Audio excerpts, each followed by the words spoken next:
Welcome to The Explainer. Today we're diving deep into the official blueprint for 40 brand new state-of-the-art trams for Sofia, Bulgaria. We're going to get into the really specific details, the technical specs that are going to define the next generation of public transport in the city. All right, so here's how we're going to break it down. First, we'll look at the order itself. Then, we'll get into the core engineering, what makes these things tick.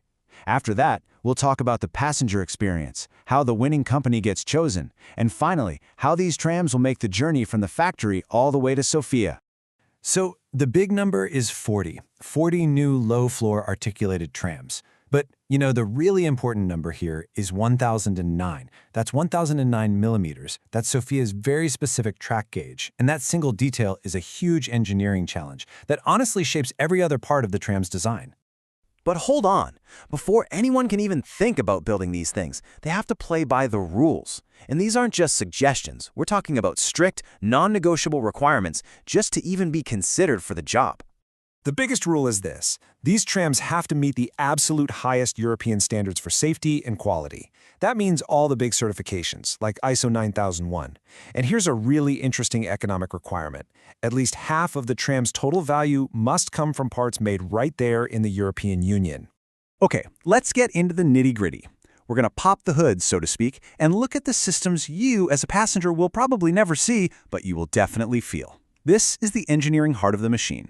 So what's powering these things? Well, the blueprint demands modern electric motors with at least 400 kilowatts of power.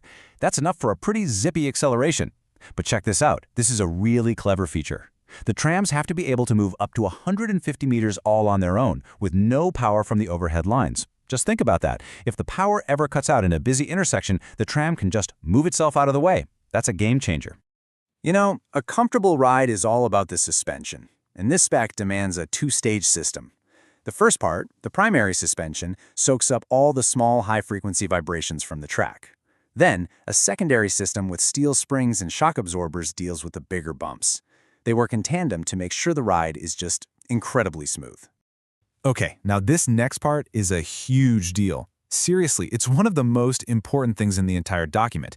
It's all about the bogies. That's the assembly that holds the wheels. The blueprint makes a very clear distinction between bogies that can rotate and ones that are fixed. Now, for a city like Sofia that has a lot of tight curves, this is everything. And trust me, we're going to come back to this because it's a massive factor in who wins the contract. When it comes to safety, there are absolutely no shortcuts. We're talking about multiple, totally independent braking systems.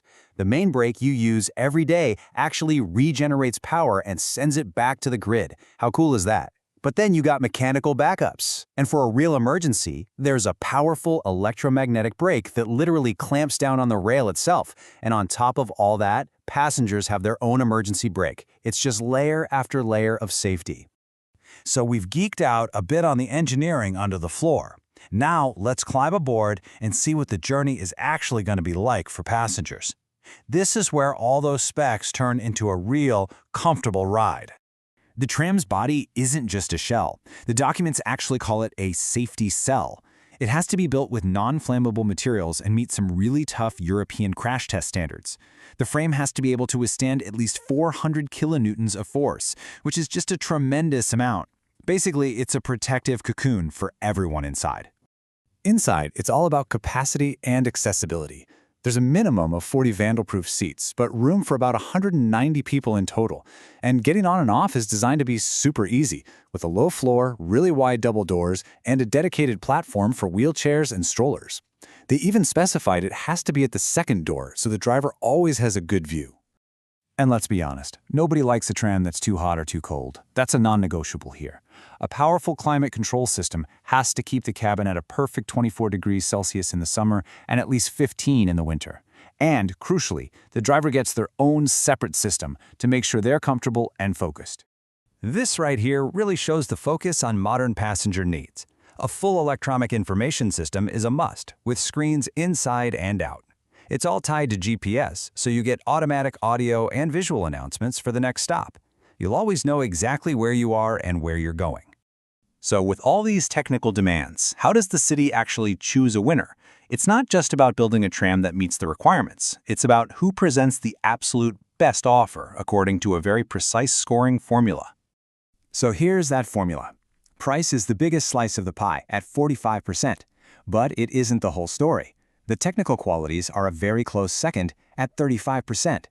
This is really important because it means a manufacturer with a superior design can't just be ignored for a slightly cheaper price. And when we dig into those technical points, the city's priorities become crystal clear. Remember those rotating bogies? Well, offering them is the single most valuable feature, worth a massive 14 out of 35 points. After that, they're looking for low energy use and superior protection from corrosion. The message is simple. They want efficient, durable trams that are built to last. The city isn't just buying trams for today, they're investing in decades of service. And the warranty requirements really prove it. The whole tram needs a 3-year guarantee, but the most critical structural parts need much longer commitments. 8 years for the body and a full decade for the bogie frames. All right, so a winner is chosen, but winning the bid is really just the beginning. The contract lays out a very demanding path for getting these trams designed, built, and ready for service on Sofia's network. The testing process is rigorous to say the least. The city can send its own people to inspect the trams while they're still being built at the factory, but the real proof is on home turf. Every single tram has to complete a 200-kilometer test run on Sofia's actual network before it's officially accepted into the fleet. And this isn't just a delivery of vehicles, it's a complete transfer of knowledge. The contract requires extensive training for hundreds of local staff, drivers, technicians, you name it, to make sure the city's teams are fully equipped to operate and maintain this new fleet from day one. The clock starts ticking the moment the contract is signed. The entire fleet of 40 trams has to be delivered within 36 months maximum. But there's a clever incentive built in. Bidders actually get more points in the evaluation if they propose a faster delivery schedule.